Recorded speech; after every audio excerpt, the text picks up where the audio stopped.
चलिए, नमस्कार, सुप्रभात, गुड मॉर्निंग सभी को। जितने भी प्रतिभागी हैं सभी जुड़ जाए मेरे साथ लाइव। और हम लोग आज प्रैक्टिस करेंगे सीडीपी में, खास चैप्टर 1 से लेकर जितने भी चैप्टर हैं।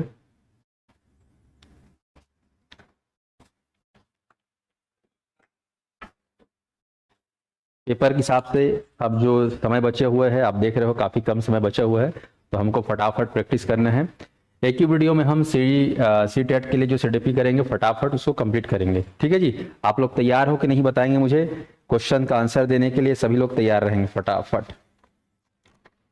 चलिए, तो सवाल आपके सामने है। गुड मॉर्निंग सबको, सुप्रभात। सभी लोग अपना हौसला बनाए रखिए, हिम्मत नहीं हारना है।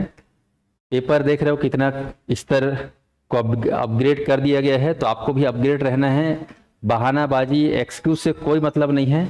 आप जितने प्रतिभागी छत्तीसगढ़ में देखे, वो सीजीटेट का जो पेपर स्टैंडर्ड था वो कितना बढ़ गया है, और सीटेट का स्टैंडर्ड भी काफ़ी अपग्रेड होने वाला है। तो आप लोगों को जो है एग्ज़ाम के अकॉर्डिंग अपडेट होना है। हम लोग केवल यही बोलते रहें कि ऐसा हो गया वैसा हो गया, तो चाहे व्यापम की बात करें, चाहे सीटेट में जो है आपका जो है जो ऑर्गेनाइज कराता है, ठीक है, सीबीएसई के माध्यम से, ये सब चीज़ कुछ नहीं होने वाला। हमें अपने आप पे काम करना है, बहानाबाजी से कोई मतलब नहीं है। ठीक है जी। चलिए, तो वेरी गुड मॉर्निंग सभी को। तो मेरे साथ आप लोग बार बार प्रैक्टिस करें, और जो आप पढ़े हुए थ्योरी है उसको आप बार बार रिवाइज करेंगे। ध्यान रखने हमें, जब हम कोई चीज़ों को बार बार पढ़ते हैं तो उसके कॉन्सेप्ट और क्लियर होते जाते हैं, और वो व्यवहारिक जीवन से वो कॉन्सेप्ट जुड़ते जाता है। ये रिवीजन की खासियत होती है। हम अक्सर क्या करते हैं कि जब कोई चीज़ पढ़ते हैं, एक दो बार पढ़ते हैं, उसके बाद फिर नया पढ़ने का सोचते हैं। नए नए पढ़ने में मज़ा आता है, अच्छा लगता है, नए नए जानकारी मिलने से सोचते हैं। पर जब पेपर डीप से पूछा जाता है, एक स्टैंडर्ड से पूछा जाता है, तो डायरेक्ट नहीं पूछा जाता, उसी से इर्द गिर्द क्वेश्चन को रिलेट करते हुए, प्रैक्टिकल लाइफ से, व्यवहारिक जीवन से जोड़ते हुए प्रश्न पूछा जाता है। और ऐसे में फिर हमारी जो हैबिट होती है सरसरी तौर से पढ़ने की, उस तरीके से अगर पढ़ते हैं तो ऐसे सवाल हमसे बन नहीं पाते। तो रीज़न एक ही है कि हमारे अंदर ठहराव नहीं है, हम नए नए पढ़ने में ज़्यादा जो है रुचि रखते हैं। तो रुचि को थोड़ा सा सही डायरेक्शन में लाना होगा, तो सवाल हमसे बनते जाएंगे। ठीक है जी। आप देखे होंगे कि जिस तरीके से सीजीटेट का एग्ज़ाम आया था, वो एग्ज़ाम में अगर बात करें तो ज़बरदस्त तरीके से आपका जो है क्वेश्चन को नए नए है ना, जितने भी क्वेश्चन थे लगभग सभी नए नए थे, और बहुत ही प्रैक्टिकली जो है एनालिटिकल क्वेश्चन थे। तो ऐसे क्वेश्चन आपको सीटेट में भी देखने को मिलेगा। ठीक है जी। चलिए, सीजीटेट का रिजल्ट, मॉडल आंसर आपका जो है अगले हफ्ते आ जाएगा। ठीक है, तो फिर रिजल्ट भी ये मान के चलो कि 13, 14, 15 फरवरी तक आने की संभावना रहेगी। ठीक है ना। हाँ, आ जाएगा, फरवरी में ही रिजल्ट आ जाएगा आप लोगों का। ओके,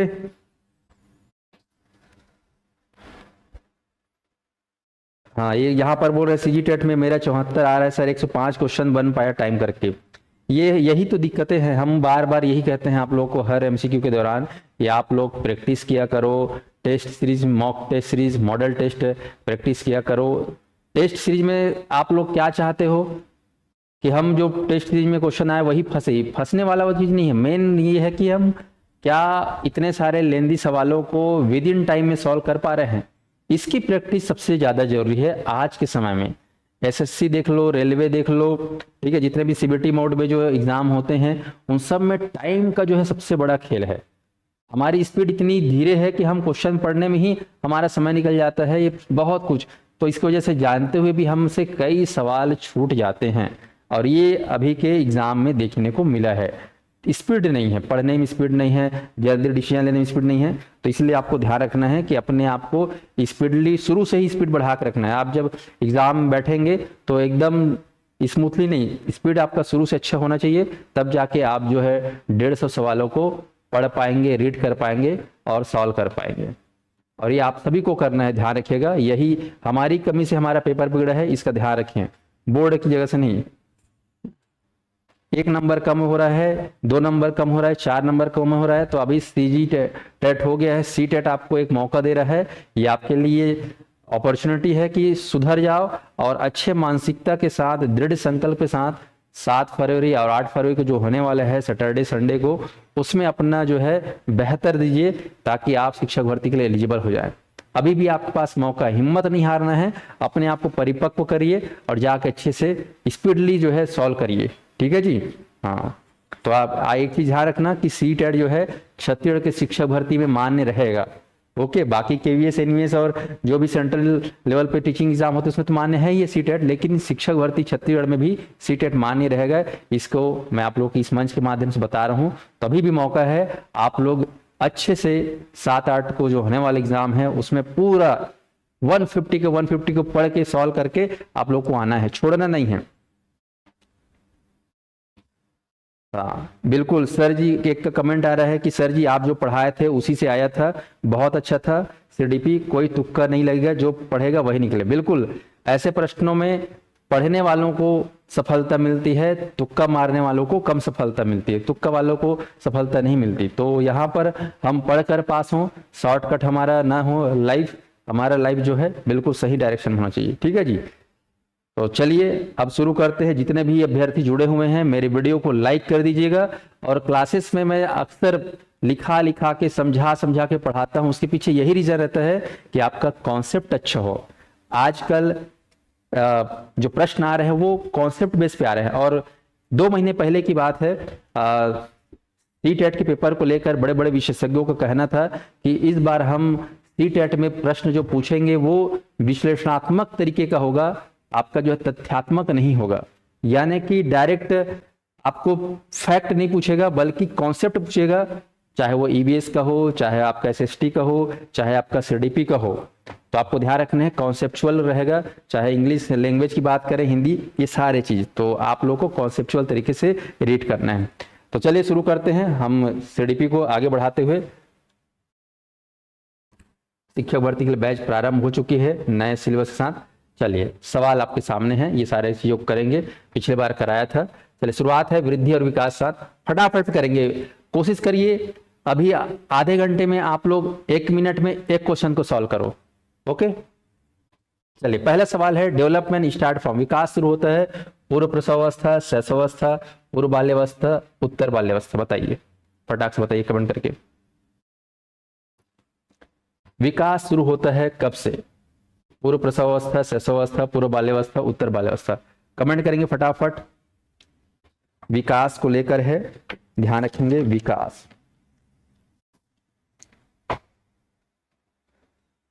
और यहां पर कमेंट आ रहा है ए, और इसका सही जवाब है ए, प्री नेटल स्टेज, पूर्व प्रसवावस्था, यानी कि गर्भ से पहले ही जो है विकास शुरू हो जाता है। अगला सवाल फटाक से पढ़िए, स्पीड बढ़ाइए, स्पीड जितना भी है स्पीड बढ़ाएंगे, स्पीड बढ़ाने की प्रैक्टिस करेंगे। जल्दी से पढ़े फटाक से, जितना तेजी से पढ़ेंगे उतना अच्छा रहेगा।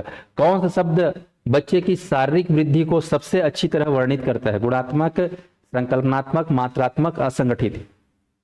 चलिए बताइए। और यहां पर इसका सही जवाब है ऑप्शन सी, मात्रात्मक। जो कि यहां पर क्या दिया हुआ है? Physical growth. और फिजिकल ग्रोथ आपको मालूम है, फिजिकल ग्रोथ शारीरिक जो वृद्धि है उसमें केवल मात्रात्मक वृद्धि को ही काउंट करते हैं, गुणात्मक को नहीं काउंट करते। स्पष्ट है? और शारीरिक जो वृद्धि है वो विकास के अंतर्गत आता है, ये ध्यान रखना। तो विकास और वृद्धि में अक्सर अंतर को पूछा जाता है। वृद्धि हमेशा मात्रात्मक होता है, वृद्धि में हमेशा आपको याद रखना है बढ़ते चीजों को कंसिडर किया जाता है, लेकिन विकास में बढ़ भी सकता है, चीजें घट भी सकती हैं। विकास में सभी चीजें शामिल है। स्पष्ट है? आपको ध्यान रखना है।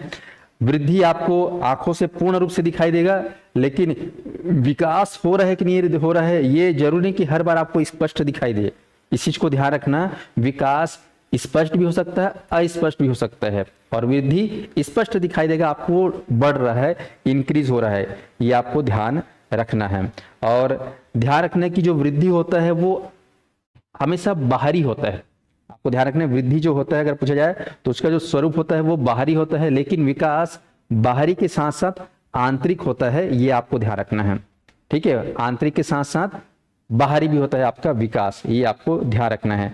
और वृद्धि में जो परिवर्तन होते हैं आपको ध्यान रखना है, हमेशा ऑनलाइन वाले ध्यान सुनेंगे, वृद्धि में जो परिवर्तन होगा हमेशा रचनात्मक होगा, हमेशा रचनात्मक यानी कि हमेशा कंस्ट्रक्टिव होगा। लेकिन विकास में जो होगा आपका कहना चाहिए परिवर्तन, ठीक है। विकास में जो परिवर्तन होगा, विकास मतलब परिवर्तन ही होता है, तो उसमें रचनात्मक भी हो सकता है और विनाशात्मक हो सकता है, दोनों हो सकता है। यानी कि कंस्ट्रक्टिव के साथ साथ डिस्ट्रक्टिव भी हो सकता है आपका विकास। तो विकास में दोनों संभव है और वृद्धि में सिर्फ और सिर्फ रचनात्मक, ये आपको ध्यान रखना है। स्पष्ट है? चलिए आगे बढ़ते हैं। अगला सवाल है the direction of development is, ये क्वेश्चन आपके सीजीटेट में पूछा गया था और ये क्वेश्चन बिल्कुल बेसिक क्वेश्चन है।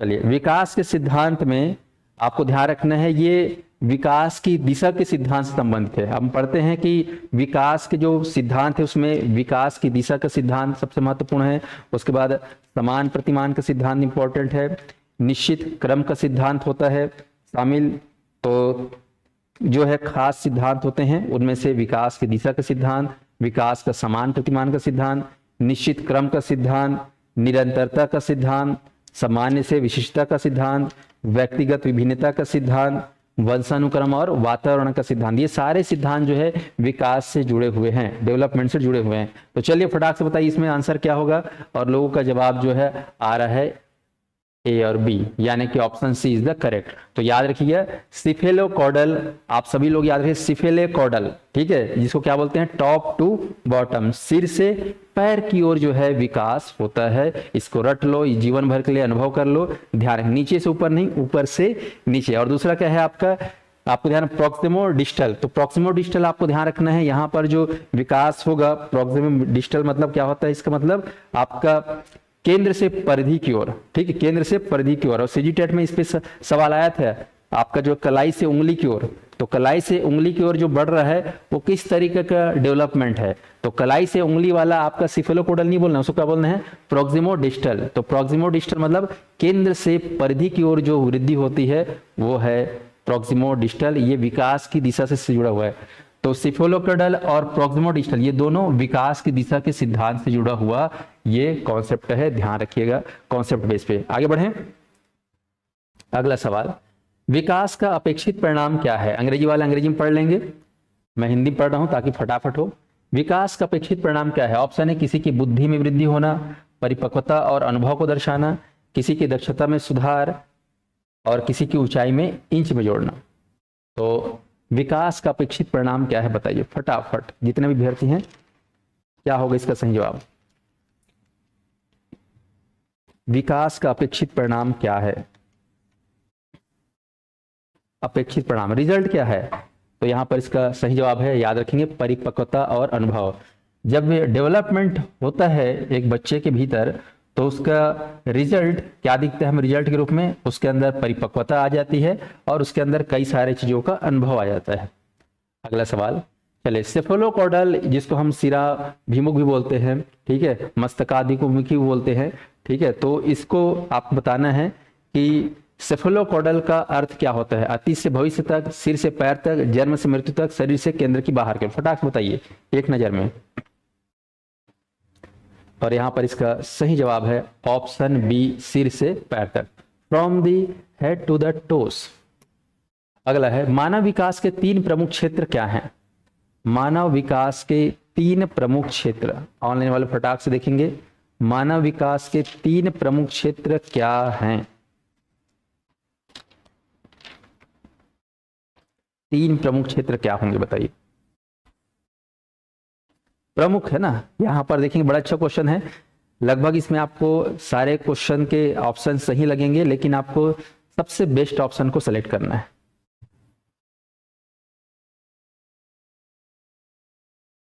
और यहां पर इसका सही जवाब है option B, physical, cognitive and psychological, यानी कि शारीरिक, संज्ञानात्मक और मनोवैज्ञानिक जो है मानव विकास के 3 महत्वपूर्ण क्षेत्र हैं। ओके, भावनात्मक से ज्यादा यहाँ पर संज्ञानात्मक को लेना है, मनोवैज्ञानिक को लेना है, मनोवैज्ञानिक में भावनात्मक भी इंक्लूड हो जाता है, आध्यात्मिक भी इंक्लूड हो जाता है, ध्यान रखें। तो मनोवैज्ञानिक बहुत बड़ा कॉन्सेप्ट है। चले अगला बढ़ते हैं, विकास कभी न समाप्त होने वाली प्रक्रिया है, यह सिद्धांत किससे जुड़ा हुआ है? ऑप्शन ए, एकीकरण के सिद्धांत से जुड़ा हुआ, अंतःक्रिया के सिद्धांत से जुड़ा हुआ, अंतर संबंध के सिद्धांत से जुड़ा हुआ, निरंतरता के सिद्धांत से जुड़ा हुआ है। बताइए किससे है, फटाफट बताइए। विकास कभी ना समाप्त होने वाली प्रक्रिया है। और ये सही जवाब है इसका ऑप्शन डी। Very good. आप लोग क्वेश्चन के साथ ऑप्शन बताया करो। तो 7वें का है डी, आपको ध्यान रखना है। स्पष्ट है?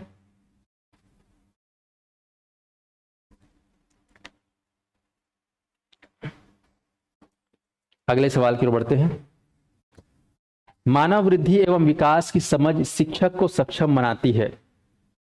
मानव वृद्धि और विकास की जो समझ है शिक्षक को क्या बनाता है? शिक्षण के समय शिक्षार्थी के संवेगों पर नियंत्रण बनाए रखना, विविध शिक्षार्थियों के शिक्षण में स्पष्टता, शिक्षार्थियों को यह बताना कि वे अपने जीवन को कैसे सुधार सके, और डी है निष्पक्ष रूप से अपना शिक्षण अभ्यास। चलिए, बड़ा ही अच्छा सवाल है, कॉन्सेप्चुअल सवाल है, कोशिश करिए बताने का। क्या होगा इसका सही जवाब?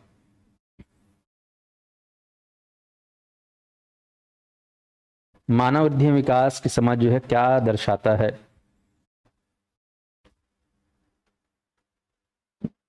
ये क्वेश्चन बड़ा अच्छा है और यहां पर इस प्रश्न का सही जवाब है ऑप्शन बी, विविध शिक्षार्थियों के शिक्षण में स्पष्टता। यानी कि ध्यान रखिएगा, एक टीचर, एक अच्छा टीचर वो है जो क्लास में बैठा हुआ जितना भी स्टूडेंट है उसको किस तरीके से पढ़ाना है, कौन से बच्चा को किस तरीके से समझाना है, ये समझ अगर टीचर के माइंड में क्लियर है तो वो टीचर बहुत अच्छे से सबको पढ़ा सकता है, समझा सकता है।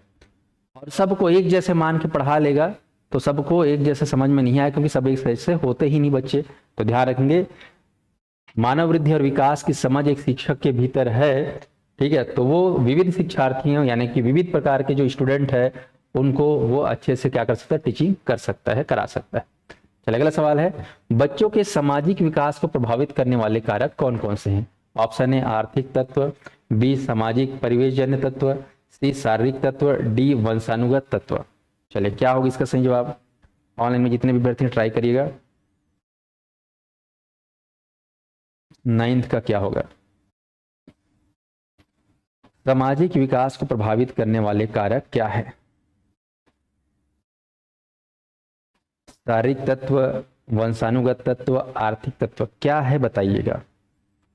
और यहां पर इस प्रश्न का सबसे सही जवाब है option B, social and environment element. तो सामाजिक जो विकास है, आपको यहाँ पर शारीरिक विकास नहीं पूछ रहा है, मानसिक विकास नहीं पूछ रहा है, संवेगात्मक विकास नहीं पूछ रहा है, आपको यहाँ पर पूछ रहा है सामाजिक विकास। तो बच्चों के सामाजिक विकास को सबसे प्रभावित करेगा क्या? समाज, यानी कि सोशल इन्वायरमेंट, ये सबसे ज्यादा प्रभावित करेगा भाई। ठीक है, यहाँ पर आप वंशानुगत में भी जा सकते हो, दिमाग हो सकता है आपका वंशानुगत में आ जाए, आर्थिक में, लेकिन ध्यान रखना सबसे ज्यादा आपका सामाजिक परिवेशजन्य तत्व है। अगला सवाल, चलिए, वृद्धि के बारे में क्या सही नहीं है? मैं देख रहा था कि सीजीटेट में जो एग्जाम दिला इसमें कई सारे बच्चों ने कुछ बेसिक गलतियां कर डाली है। नहीं है, असत्य है, असत्य है, ये क्वेश्चन उनमें से बहुत सारे लोग गलत के, 3-4 क्वेश्चन तो उसी के कारण गलत हुआ है। तो जब भी हम क्वेश्चन पढ़ें अंडरलाइन कर ले कि वो सही को पूछ रहा है कि सही नहीं। यहां पर पूछ रहा है सही नहीं है, यानी कि गलत को पूछ रहा है। चलिए, ट्राई करिए, ऑनलाइन में जितने विद्यार्थी हैं ट्राई करिए। 10वें का क्या होगा? वृद्धि के बारे में सही नहीं है, इसका सही जवाब है अभिवृद्धि, यानी कि वृद्धि यानी कि growth is a life long process. ये गलत है, वृद्धि लॉन्ग लाइफ प्रोसेस नहीं है, डेवलपमेंट क्या है? लॉन्ग लाइफ प्रोसेस है। तो विकास जीवन भर चलता है लेकिन वृद्धि जीवन भर नहीं चलता, ध्यान रख लेंगे इसको। स्पष्ट है? तो वृद्धि और आपका विकास के अंतर को स्पष्ट रखिए। वृद्धि कुछ समय तक चलता है और विकास जीवन भर चलता है, ताउम्र, गर्भ से लेकर कब्र तक। चलिए, अब आते हैं आनुवांशिकता और पर्यावरण को लेकर फटाफट क्विक मोड पे। हेरिडिटी जिसको बोलते हैं, जेनेटिक बोलते हैं, आनुवांशिकता बोलते हैं, पर्यावरण को इन्वायरमेंट बोलते हैं अंग्रेजी में। चलिए, तो आनुवांशिकता को सामाजिक संरचना माना जाता है प्राइमरी लेवल पे, सेकेंडरी लेवल पे, डायनेमिक लेवल पे, स्टैटिक लेवल पे। चलिए बताइए, क्वेश्चन बड़ा अच्छा है आनुवांशिकता को लेकर।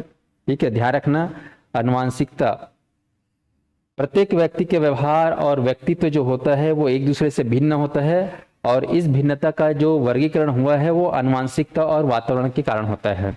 हर अब बच्चे का जो है वंश अलग अलग होता है, जिसके कारण से सभी बच्चों में अलग अलग गुण पाए जाते हैं। वातावरण भी लगभग अलग अलग हो जाता है। इस वजह से वातावरण की वजह से तो आनुवंशिकता और वातावरण किसी भी व्यक्ति के व्यक्तित्व विकास में सबसे बड़ा कारण है, आपको ध्यान रखना है।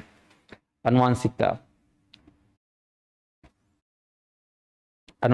ध्यान रखना। वंशानुक्रम के कुछ नियम हैं, जिसमें आप पढ़ेंगे समानता का नियम, वंशानुक्रम में लेकर समानता का नियम होता है, और लॉ ऑफ वेरिएशन जिसको भिन्नता का नियम बोलते हैं। तो समानता का नियम और भिन्नता का नियम, कई बार माता पिता, ये ध्यान अपन मालूम है कि आनुवंशिकता में या वंशानुक्रम में माता पिता जैसे होते हैं वैसे ही बच्चे भी होते हैं, लेकिन कभी कभी ऐसा पाया जाता है कि माता पिता जैसा बच्चा नहीं हो पाता, कुछ अलग हट के पैदा हो जाता है, कुछ स्पेशल। तो ऐसा भी देखा गया है, आपको ध्यान रखना है। और एक प्रत्यागमन का नियम बहुत एग्जाम पूछता है, लॉ ऑफ रिग्रेशन, ठीक है। तो लॉ ऑफ रिग्रेशन को किसने दिया है, याद रखना, सोरेनसन ने दिया है। सोरेनसन ने लॉ ऑफ रिग्रेशन पूछा है। आनुवंशिकता में सबसे ज्यादा पूछा जाने वाला फैक्ट है वो है लॉ ऑफ रिग्रेशन, सबसे ज्यादा, जिसको बोलते हैं, क्या बोलते हैं, प्रत्यागमन का नियम।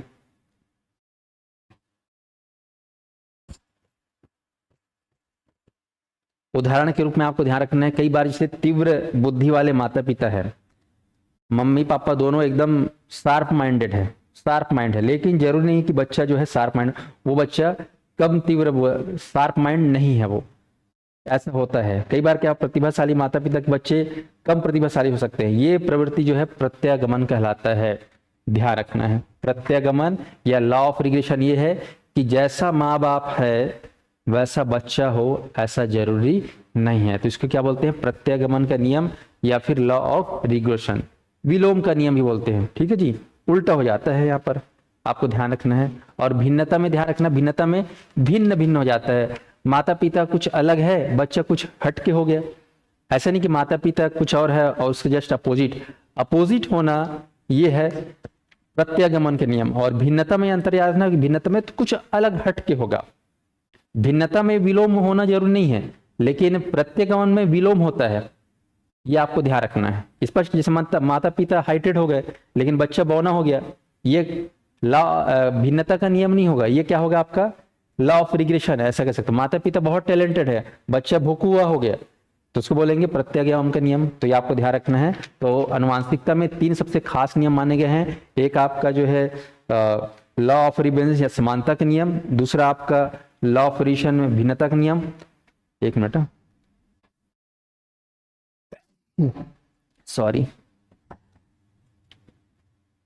तो ध्यान रखिएगा, आनुवंशिकता के 3 नियम बहुत ही खास है, समानता का नियम और आपका भिन्नता का नियम और प्रत्यागमन का नियम, ये 3 बहुत से खास नियम। और भी नियम है, तो यहां पर इस प्रश्न का सबसे खास जवाब होगा ऑप्शन डी, स्टैटिक।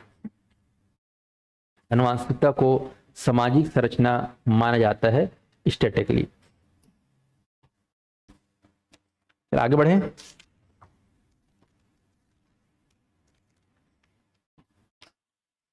अगला सवाल, मानव व्यक्तित्व का परिणाम क्या है? पालन पोषण और शिक्षा का परिणाम है, आनुवंशिकता और वातावरण के अंतःक्रिया का परिणाम है, केवल वातावरण का परिणाम है, केवल आनुवंशिकता का परिणाम? बताइए, ए बी सी डी। मानव व्यक्तित्व का परिणाम है क्या? पालन पोषण और शिक्षा, आनुवंशिकता और वातावरण की अंतःक्रिया, केवल वातावरण, केवल आनुवंशिकता। upbringing and education, interaction between heredity and environment, only heredity. What will be the correct answer? बताइए। और यहाँ पर ऑप्शन आ रहा है दूसरे का बी, तो यहाँ पर सही जवाब है ऑप्शन बी, आनुवंशिकता और वातावरण की अंतःक्रिया, करेक्ट आंसर। अगला, हेरिडिटी जीनियस नामक पुस्तक किसके द्वारा लिखी गई है? Cattle, Galton, Terman, Pearson. बताइए किसके द्वारा लिखी गई है? कैटल, गाल्टन, टर्मन, पियर्सन, बताइए। और यहां पर इसका सही जवाब है ऑप्शन बी, गाल्टन। तो हेरिडिटी जीनियस नामक पुस्तक याद रखना गाल्टन के द्वारा लिखी गई। अगला सवाल, वातावरण वह बाहरी शक्ति है जो हमें प्रभावित करती है। आपका जो इन्वायरमेंट है उसमें एक शक्ति होती है जो हमें प्रभावित करती है, किसने कहा था? वुडवर्थ, रॉस्ट, एनास्टट सी, या इनमें से कोई नहीं? चलो फटाफट बताइए, तेजी से करिए, स्पीड में हमें काम करना, स्पीड हमारा बहुत स्लो है। और यहाँ पर इसका सही जवाब होगा ऑप्शन बी रॉस। अगला सवाल, निम्न में से कौन सा वंशानुक्रम का नियम नहीं है? निम्न में से कौन सा वंशानुक्रम का नियम नहीं है? मैंने बताया है वंशानुक्रम में समानता का नियम पाया जाता है, भिन्नता का नियम पाया जाता है और प्रत्यगमन का नियम पाया जाता है। इनमें से कौन सा नहीं, बताइए। और यहाँ पर इसका सही जवाब है ऑप्शन डी अभिप्रेरणा। अभिप्रेरणा का कोई लेना देना नहीं है। यहाँ पर ध्यान रखना वंशानुक्रम से समानता का नियम, भिन्नता का नियम और प्रत्यगमन का नियम। समानता में माता पिता जैसे है गोरे गोरे है तो बच्चा भी गोरा होगा, ये आपको ध्यान रखना है। अब भिन्नता के नियम में मान लो माता पिता का हाइट जो है स्वभाव कहना चाहिए, बुद्धि बहुत ही शार्प है, बच्चा का बुद्धि शार्प नहीं है, ठीक है, चेंज हो गया, तो आप कह सकते हो भिन्नता का नियम। यहाँ पर प्रत्यगमन में उल्टा होगा, मतलब माता पिता का जैसा गुण है वैसा विलोम, ये प्रत्यगमन में विलोम होता है, अपोजिट जस्ट होगा। अगला आ जाओ, आनुवंशिकता सबसे महत्वपूर्ण भूमिका का निर्वहन करता है। ए बी सी डी, कोशिश करिए क्या होगा इसका सही जवाब। आनुवंशिकता सबसे महत्वपूर्ण भूमिका का निर्वहन करता है बालक के भावनात्मक विकास में, बालक के सामाजिक विकास में, बालक के शारीरिक विकास में, बालक के सांस्कृतिक विकास में। चलिए क्या होगा सही जवाब।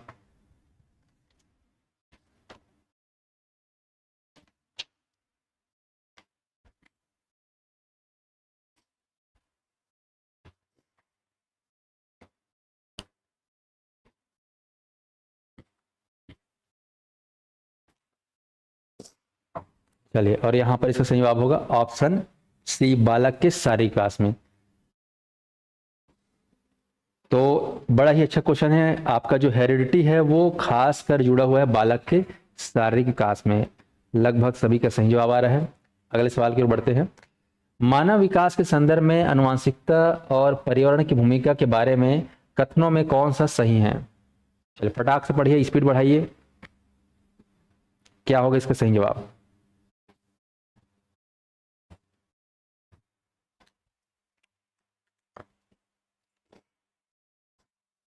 क्या हो गया इसका सही जवाब बताइए, ऑनलाइन में जितने विद्यार्थी हैं। 7वें का क्या होगा, 7वें नंबर का। और इसका सही जवाब है ऑप्शन डी, आनुवंशिकता और पर्यावरण दोनों एक जटिल अवधारणा है, ध्यान रखना।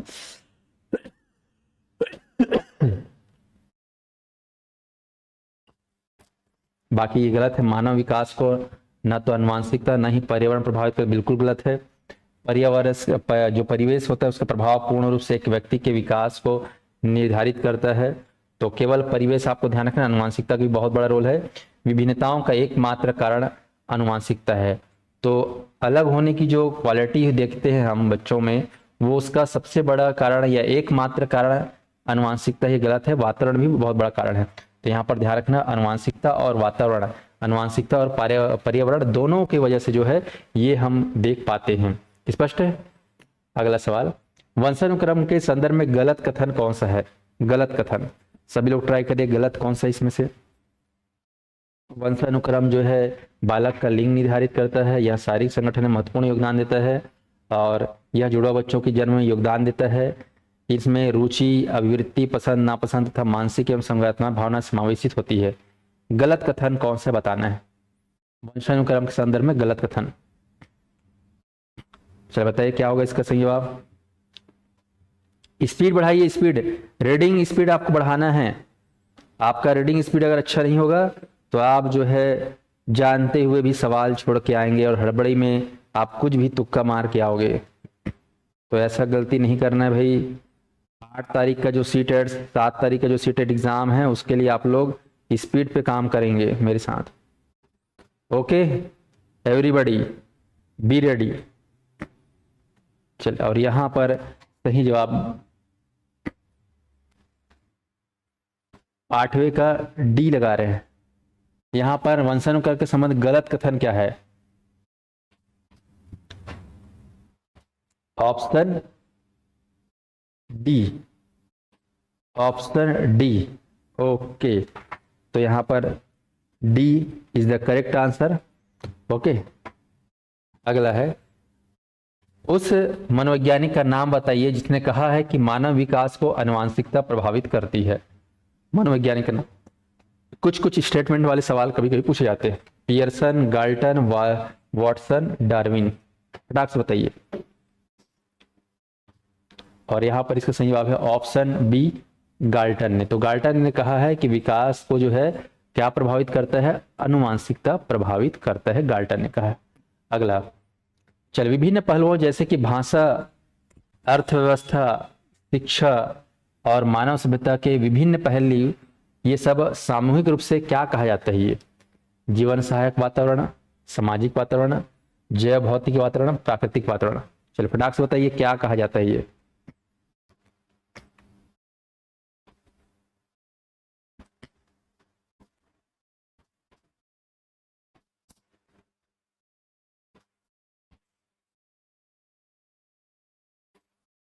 और यहां पर इसका सही जवाब, अच्छा कुछ लोग 8वें में बोल रहे हैं, 8वां की बार देख लेता हूं।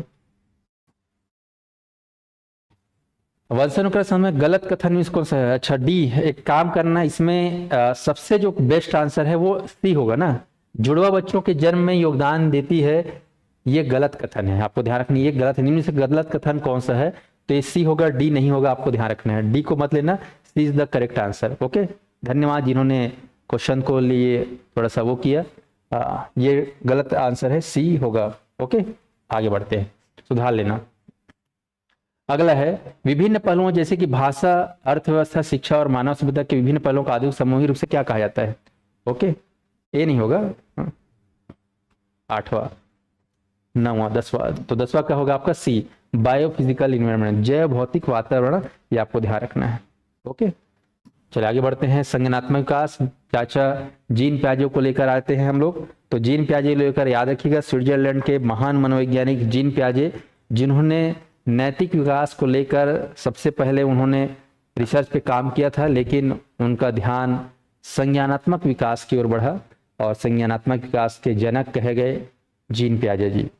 और जीन प्याजे जी ने जो है संज्ञानात्मक जो विकास होता है, कॉग्निशन डेवलपमेंट जो होता है, सोचने समझने, समस्या समाधान करने की शक्ति का जो विकास होता है, उसे बोलते हैं संज्ञानात्मक विकास। सोचने समझने, समस्या को सुलझाने की शक्ति को बोलते हैं संज्ञानात्मक विकास, याद रख लो। स्पष्ट है? तो जीन प्याजे आपको ध्यान रखना है, संज्ञानात्मक विकास के अनुसार उन्होंने कहा है कि हमारे जो विचार है, हमारे जो तर्क है, ठीक है, हमारे विचार और तर्क अनुकूलन का हिस्सा है। और उन्होंने बताया कि संज्ञानात्मक विकास से जो है बच्चों में सीखने और सूचनाओं को संसाधित करने के तरीके से है। इसमें ध्यान, धारणा, भाषा, सोच, स्मृति, तर्क, इस सब में सुधार शामिल है, आपको ध्यान रखना है। तो चलिए आगे बढ़ते हैं। संज्ञानात्मक विकास, सवाल है बच्चों के संज्ञानात्मक विकास को सबसे अच्छे तरीके से कहां परिभाषित किया जा सकता है? घर में, विद्यालय एवं कक्षा में, खेल के मैदान में, ऑडिटोरियम में? फटाक से बताइए।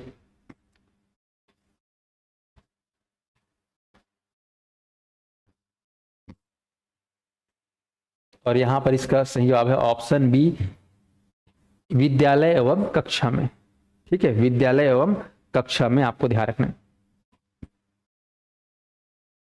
आगे बढ़े। हाँ, कुछ प्रश्नों को लेकर विवाद हो रहा है, बिल्कुल विवाद होना चाहिए, है ना।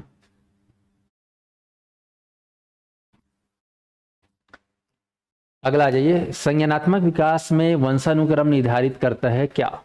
चलो बताओ, संज्ञानात्मक विकास में वंशानुक्रम निर्धारित करता है क्या? ऑप्शन ए, मस्तिष्क जैसी शारीरिक संरचना के मूलभूत स्वरूप को समझने में, सहज प्रतिवर्ती क्रियाओं के अस्तित्व को, शारीरिक संरचना के विकास को, उपयुक्त सभी। संज्ञानात्मक विकास में वंशानुक्रम किस चीज को प्रभावित करता है, निर्धारित करता है? तो संज्ञानात्मक विकास में वंशानुक्रम को यहां पर जोड़ा जा रहा है।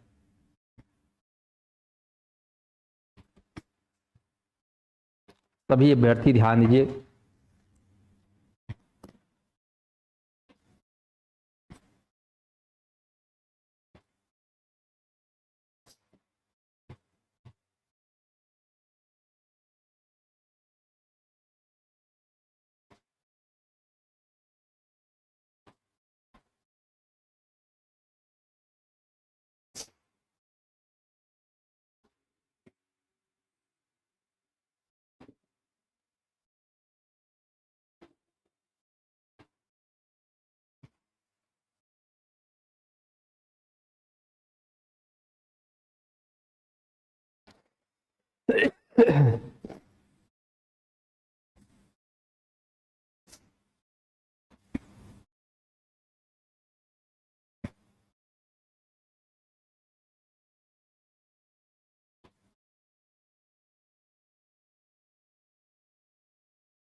अच्छा, एक क्वेश्चन को लेकर विवाद उठ रहा है, मैं थोड़ा सा बैक जा रहा हूँ।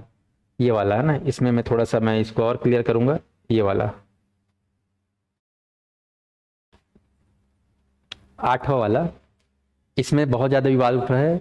वंशानुक्रम, इसको अच्छे से समझने का प्रयास करते हैं। वंशानुक्रम के संदर्भ में गलत कथन निम्न में से कौन सा है? अच्छे से देखिए। तो पहला हुआ है, वंशानुक्रम बालक का लिंग निर्धारित करती है। दूसरा है, यह शारीरिक संगठन में महत्वपूर्ण योगदान देता है, यह जुड़वा बच्चों के जन्म में योगदान देता है। डी, इसमें रुचि, अभिवृत्ति, पसंद, नापसंद और मानसिक तथा संवेगात्मक भावनाएं समावेशित होती है। तो वंशानुक्रम के संदर्भ में गलत कथन आपको ध्यान रखना है। इसमें से गलत कथन, कुछ लोग ए की ओर जा रहे हैं, कुछ लोग बी को बोल रहे हैं, कुछ लोग सी को बोल रहे हैं और डी को बोल रहे हैं। तो ध्यान दीजिएगा, इस प्रश्न का मैं और इस पर सर्च किया, तो सर्च करके मैंने पाया कि इसका जो सबसे सही सटीक आंसर है वो डी ही है, सी नहीं है। मैं थोड़ी देर के लिए सी बोल रहा था, लेकिन सी भी नहीं है, आपको ध्यान रखना है। कुछ लोग ए हो जाए बोल रहे हैं, डी है। डी क्यों है? तो ध्यान रखिएगा, बच्चों में रुचि की बात करें, पसंद की बात करें, बच्चों में नापसंद, ठीक है, और कुछ भावनाएं, ये वातावरण से ज्यादा प्रभावित रहता है, आपको ध्यान रखना है। ठीक है, वातावरण से ज्यादा प्रभावित होता है, ये आपको ध्यान रखना है। परिवेश से ज्यादा प्रभावित होता है, अनुभव पर आधारित होता है, इसका संबंध आनुवांशिकता से नहीं है। तो याद रख लीजिएगा, हेरिडिटी का जो है संबंध रुचि से, पसंद नापसंद से नहीं है इसका संबंध। बाकी हेरिडिटी का जो संबंध है वो ए बी सी से है।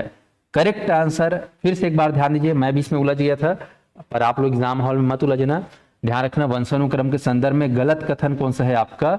Option D. रुचि, अभिवृत्ति, पसंद नापसंद और मानसिक और संवेदनात्मक भावनाएं, ये परिवेश से जुड़ा होता है, ना कि मतलब वातावरण से जुड़ा होता है, ये वातावरण पर आधारित होता है। स्पष्ट है? बाकी जो है वंशानुक्रम पर आधारित, लिंग, करी, धारण, ये सब चीज अनुवांशिकता पर आधारित है। याद रहेगा ये चीज, ऑनलाइन वाले इसको क्लियर कर लो।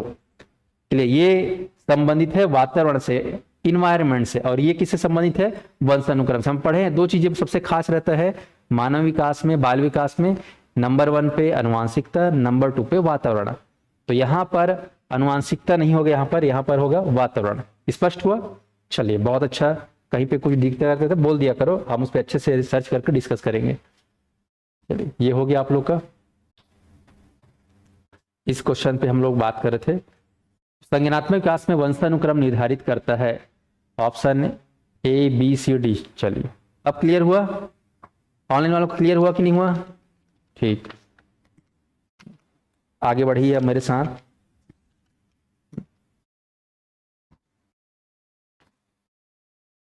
ऑप्शन जीन प्याजे को लेकर अच्छे से आपको पढ़ के जाना है। जीन प्याजे में आपको ध्यान रखना, बहुत सारे कॉन्सेप्ट पूछे जाते हैं और उसका प्रैक्टिकली क्वेश्चन बहुत ज्यादा पूछा जाता है। और यहां पर इसका सही ऑप्शन होगा ऑप्शन ए। ठीक है, मस्तिष्क जैसी शारीरिक संरचना के मूलभूत स्वरूप को निर्धारित करता है संज्ञानात्मक विकास। तो संज्ञानात्मक विकास में वंशानुक्रम किसको निर्धारित करता है? तो खासकर मस्तिष्क जैसी शारीरिक संरचना के मूलभूत स्वरूप को। बाकी सहज प्रतिवर्ती क्रियाओं के अस्तित्व को लेकर नहीं, न ही शारीरिक संरचना के विकास को लेकर नहीं, उपयुक्त सभी ने। मस्तिष्क से सबसे ज्यादा जुड़ा होता है संज्ञानात्मक विकास का वंशानुक्रम, है ना? ये ध्यान रखना, बहुत ही अच्छा सवाल है। आगे बढ़ते हैं। यहाँ पर ये एक फैक्चुअल क्वेश्चन है।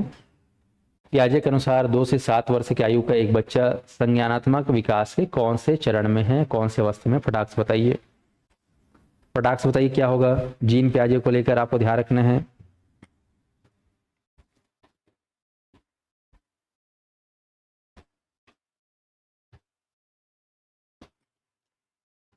बताइए क्या होगा इसका सही जवाब।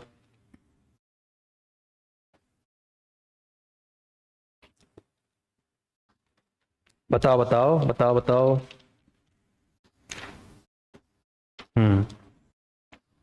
Sensory motor stage, pre operational stage, concrete operational stage, formal operation stage. हमेशा याद रखना है, जन्म से 2, 2 से 7, 7 से 11, 11 से अधिक, कई जगह 11 से 15 की बोला गया है ना। संवेदी गामा की अवस्था, पूर्व संक्रियात्मक अवस्था, मूर्त संक्रियात्मक अवस्था और अमूर्त संक्रियात्मक अवस्था, ये आपको ध्यान रखना है।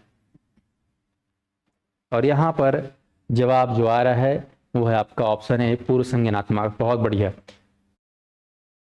चलिए अब आते हैं लेव वाइगोट्स्की। ठीक है, रूसी मनोवैज्ञानिक है लेव वाइगोट्स्की। हमेशा याद रखना, लेव वाइगोट्स्की का बहुत बड़ा नाम है, इनसे भी बहुत बड़ा सवाल आता है। और इन्होंने भी जो है संज्ञानात्मक विकास के ऊपर जो है खास काम किया। और उन्होंने संज्ञानात्मक विकास में खासकर सामाजिक सांस्कृतिक सिद्धांत को सबसे खास माना कि संज्ञानात्मक विकास होता है तो किस वजह से होता है, सामाजिक सांस्कृतिक कारणों से। तो सामाजिक सांस्कृतिक कारणों से जो विकास होता है उसमें आप पढ़ेंगे, बहुत बड़ा कॉन्सेप्ट है आपका स्कैफ फोल्डिंग, जिसमें आप लोग पढ़ोगे MKO क्या होता है, मोर नॉलेजेबल अदर्स, है ना, और आपका लर्नर। तो चलिए, लेव वाइगोट्स्की पर आधारित है ये।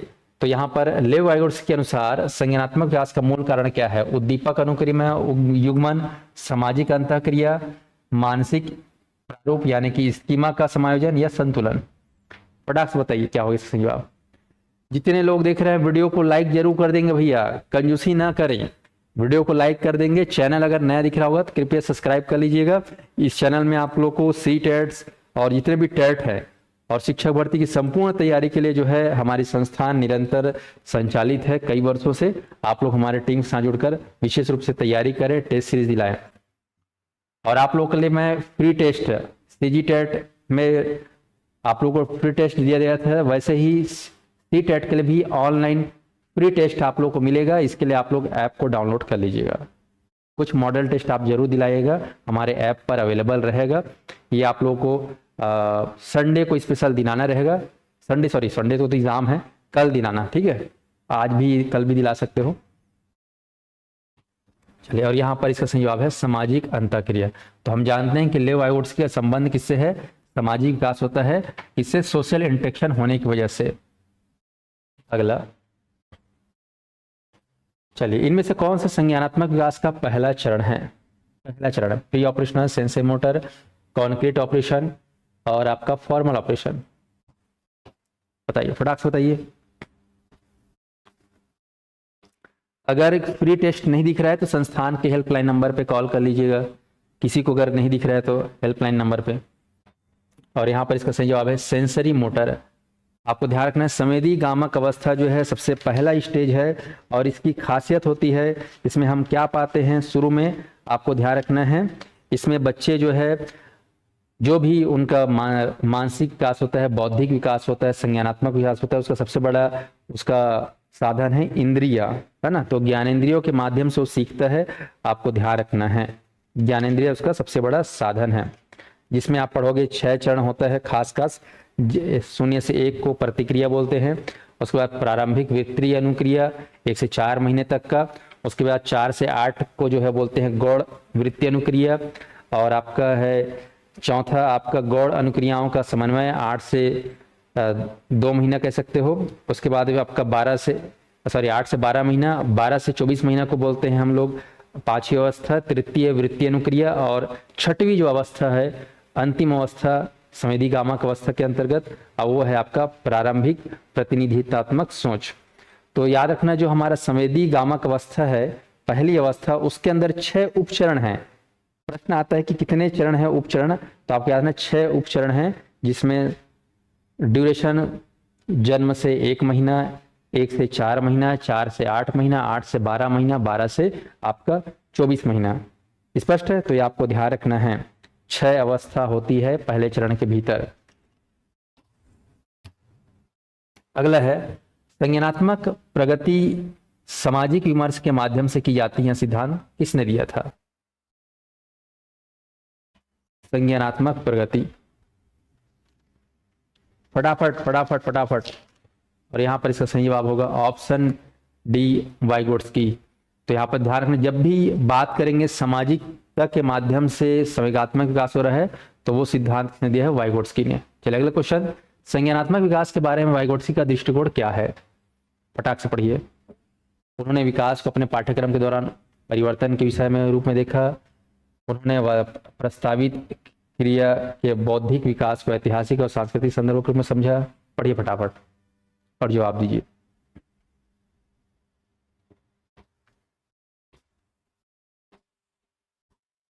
कोशिश करिए, क्या होगा? संज्ञानात्मक विकास के बारे में वाइगोट्स्की का दृष्टिकोण क्या है? और यहाँ पर 7वें का सही जवाब है option B. B is the correct answer.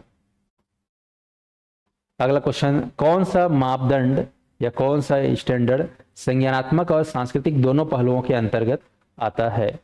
शैक्षिक क्षमता, ठीक है, उदाहरण, सामग्री, विषय वस्तु और लेवल। बताइए।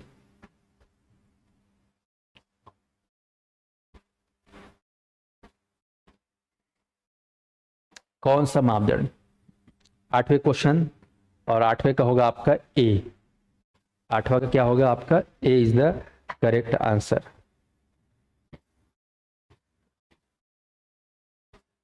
चलिए आगे बढ़ते हैं हम लोग अगले सवाल की ओर। निम्नलिखित में कौन सी गतिविधियां संवेदी और संज्ञानात्मक विकास में मदद मिलती है?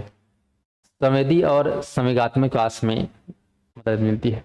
ट्रेसिंग करना, ग्रेडिंग करना, क्ले वर्क करना, पजल को सुलझाना।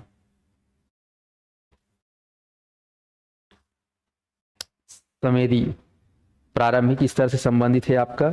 ध्यान से पढ़िए क्या होगा।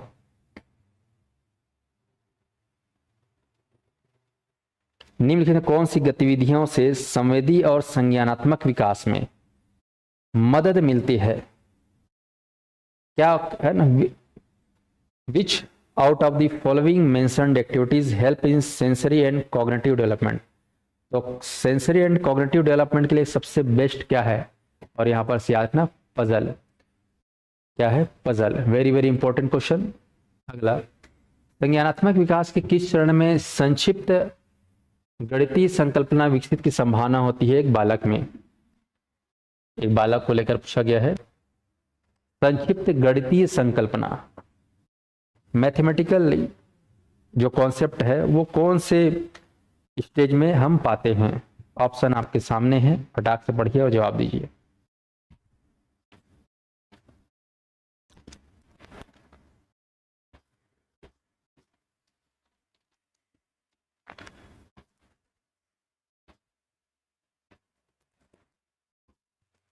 और यहां पर रुझान आ रहा है डी की ओर। डी की ओर, बी की ओर, यस यस। और इस प्रश्न का सही जवाब है बी, फॉर्मल ऑपरेशन पीरियड। तो याद रखेंगे, चौथा अवस्था है संज्ञानात्मक विकास का, उच्चतम अवस्था है, अंतिम अवस्था है, जिसमें एक बच्चे के अंदर खासकर अमूर्त रूप से सोचने की, वैज्ञानिक चिंतन सोचने की, एक काल्पनिक चीजों को सोचने की जो है अधिकतम वृद्धि होती है। तो यहाँ पर ध्यान रखना, जो गणितीय संकल्पना है ये कहीं ना कहीं फॉर्मल ऑपरेशन से जुड़ा हुआ है। चले अब आते हैं नैतिक विकास को लेकर, है ना। नैतिक विकास, किसने सर्वप्रथम नैतिक विकास का सिद्धांत दिया?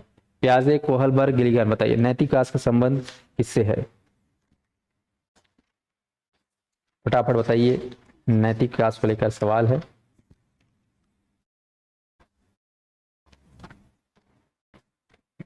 नैतिक विकास, और यहां पर इसका सही जवाब है ऑप्शन ए, प्याजे।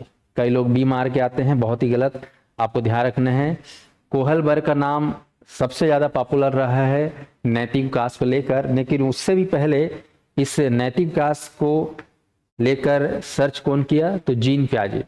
हालांकि जीन प्याजे का नाम किसमें सबसे ज्यादा आता है? संज्ञानात्मक विकास में।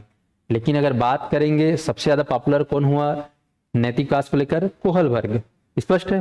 तो यहाँ पर अक्सर उलझन होता है।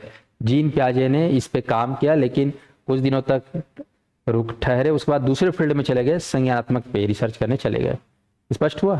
चलिए आगे बढ़ते हैं। दूसरा है, what is the age group for the moral development stage? Jean प्याजे के अनुसार नैतिक विकास की अवस्था में विषमता पारिस्थितिक का आयु समूह क्या है? बताइए, बताइए क्या होगा?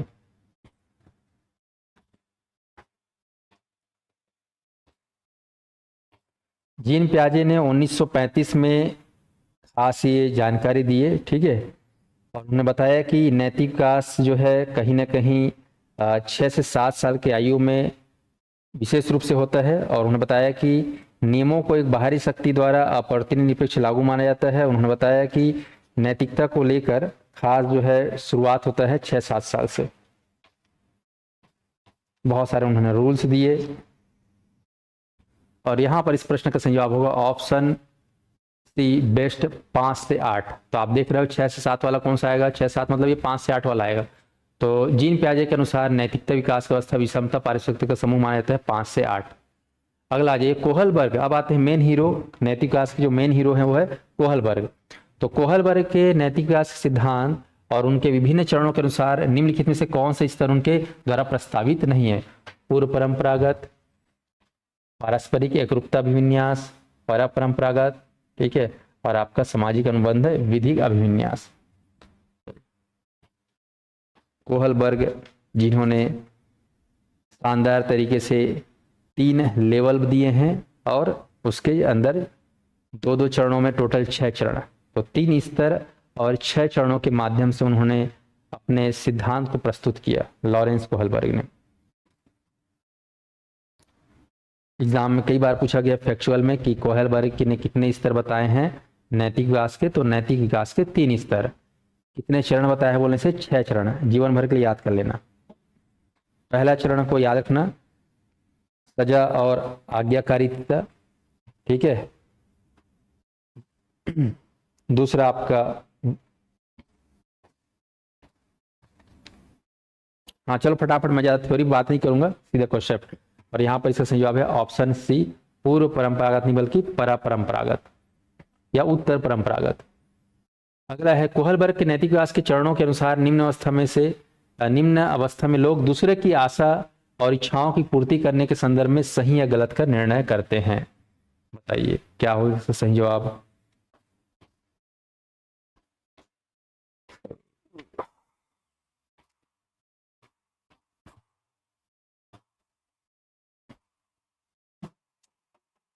पूर्व परंपरागत, परंपरागत और उत्तर परंपरागत।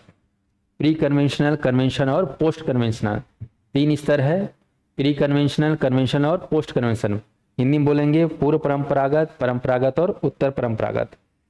जिसमें आपका 6 चरण है, आज्ञाकारिता और सजा, व्यक्तिवाद और विनिमय, पारस्परिक संबंध, प्राधिकरण और सामाजिक व्यवस्था, सामाजिक अनुबंध और सार्वभौमिक सिद्धांत। ये 6 चरणों को याद करके जाना। हर साल ऐसा कोई एग्जाम नहीं सिटी टेट का जिसमें इससे जुड़ा हुआ सवाल ना आया हो।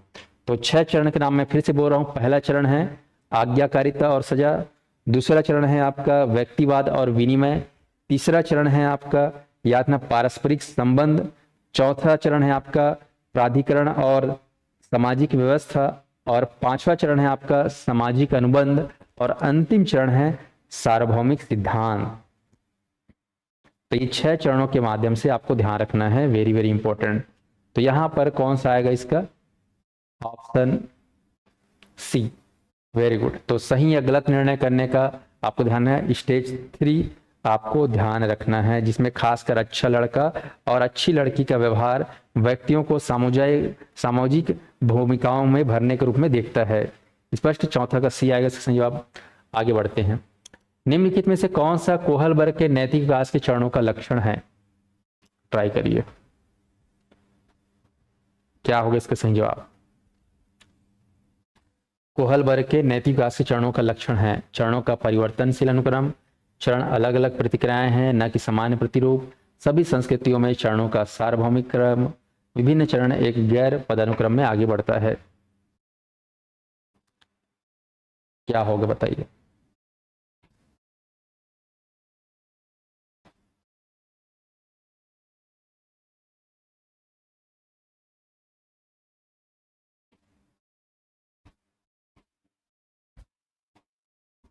और यहां पर मैं देख रहा हूं तो सही जवाब है 5वां का सी, याद रखना सभी संस्कृतियों में चरणों का सार्वभौमिक क्रम।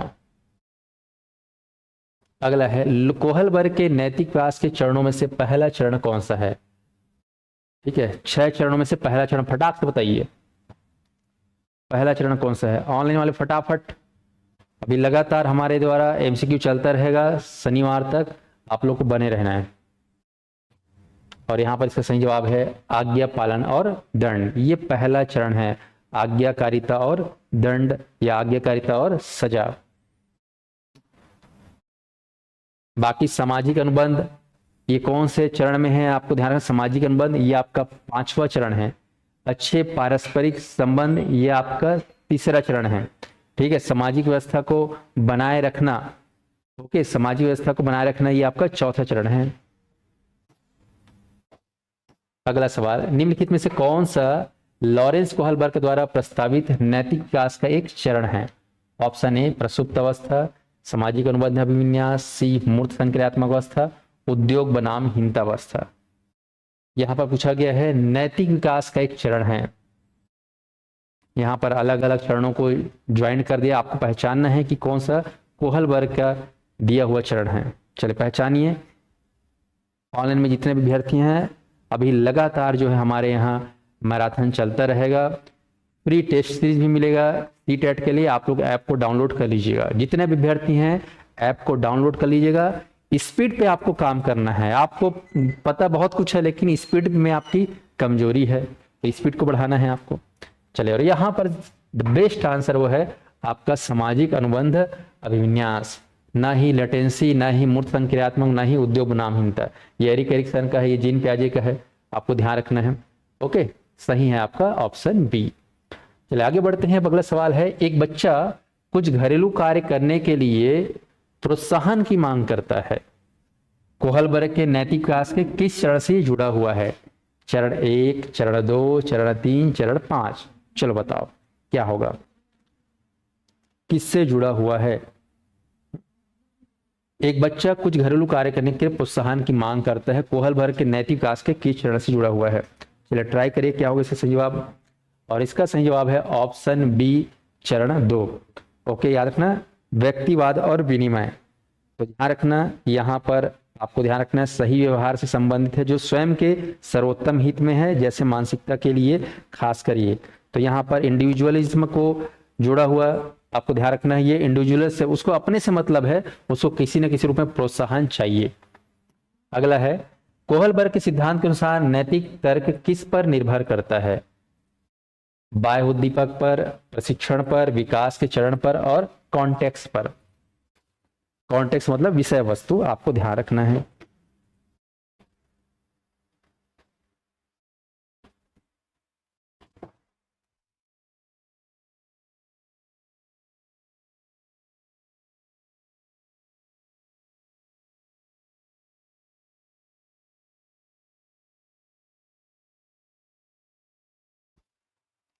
हाँ चलिए, बड़ा अच्छा सवाल है। तो कोहलबर्ग के सिद्धांत के अनुसार नैतिक तर्क किस पर निर्भर करता है? और इसका सही जवाब है ऑप्शन डी, विकास का चरण। तो विकास के चरण से जुड़ा हुआ है, आपको ध्यान रखना है। 3 स्तरों में जो 6 चरण है उसका संबंध स्टेज ऑफ डेवलपमेंट से है। अब आते हैं सामाजिक विकास को लेकर, और सामाजिक विकास